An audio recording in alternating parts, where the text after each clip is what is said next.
Kidney stone एक ଯନ୍ତ୍ରଣାଦାୟକ ସମସ୍ୟା ଯାହା ବିଶ୍ୱବ୍ୟାପୀ ଲକ୍ଷ ଲକ୍ଷ ଲୋକଙ୍କୁ ପ୍ରଭାବିତ କରେ। କିନ୍ତୁ ଏହାର କାରଣ କ'ଣ? ଆଜି ଆମେ କିଡନୀ ଷ୍ଟୋନ୍ ହେବା ପଛରେ ଥିବା ମୁଖ୍ୟ କାରଣଗୁଡ଼ିକୁ ଅନୁସନ୍ଧାନ କରିବା। ଯେତେବେଳେ ଆପଣଙ୍କ ପରିସ୍ରାରେ ଥିବା ପଦାର୍ଥଗୁଡ଼ିକ କ୍ରିଷ୍ଟାଲାଇଜ୍ ହୁଏ, ସେତେବେଳେ କିଡନୀରେ ଷ୍ଟୋନ୍ ତିଆରି ହୁଏ। କିଡନୀ ଷ୍ଟୋନ୍ ଯେକୌଣସି ବ୍ୟକ୍ତିକୁ ହୋଇପାରେ, କିନ୍ତୁ କେତେକ କାରଣ ଯୋଗୁଁ ଏହା ଅଧିକା ହୋଇଥାଏ। Reason 1 dehydration. କିଡନୀ ଷ୍ଟୋନ୍ ହେବାର ଅନ୍ୟତମ ମୁଖ୍ୟ କାରଣ ହେଉଛି ଡିହାଇଡ୍ରେସନ୍।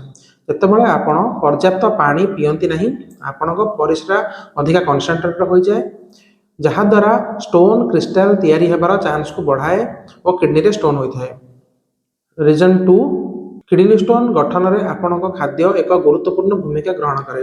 ଉଦାହରଣ ସ୍ୱରୂପ, ଅଧିକ ମାତ୍ରାରେ ସୋଡ଼ିୟମ୍ ଗ୍ରହଣ କରିବା ଦ୍ୱାରା ପରିସ୍ରାରେ କ୍ୟାଲସିୟମର ପରିମାଣ ବୃଦ୍ଧି ପାଇଥାଏ, ଯାହାକି ଷ୍ଟୋନ୍ ସୃଷ୍ଟି କରିପାରେ।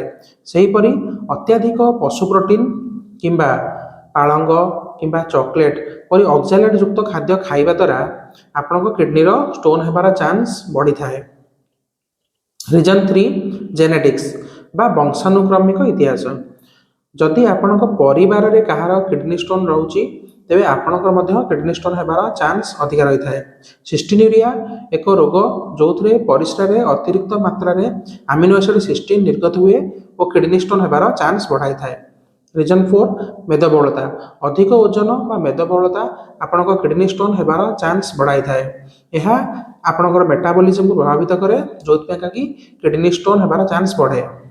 ରିଜନ୍ 5 ଅନ୍ୟ ଶାରୀରିକ ଅସୁସ୍ଥତା।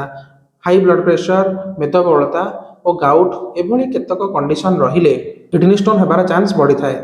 ରିଜନ୍ 6 ଉଚ୍ଚ ସ୍ତରର କ୍ୟାଲସିୟମ୍, ୟୁରିକ୍ ଏସିଡ୍ ବା ସିଷ୍ଟିନ୍ ପରିସ୍ରାରେ ରହିବା। ପରିସ୍ରାରେ ଏହିସବୁ ପଦାର୍ଥ ଅଧିକ ମାତ୍ରାରେ ରହିଲେ କିଡନୀରେ ଷ୍ଟୋନ୍ ତିଆରି ହୁଏ।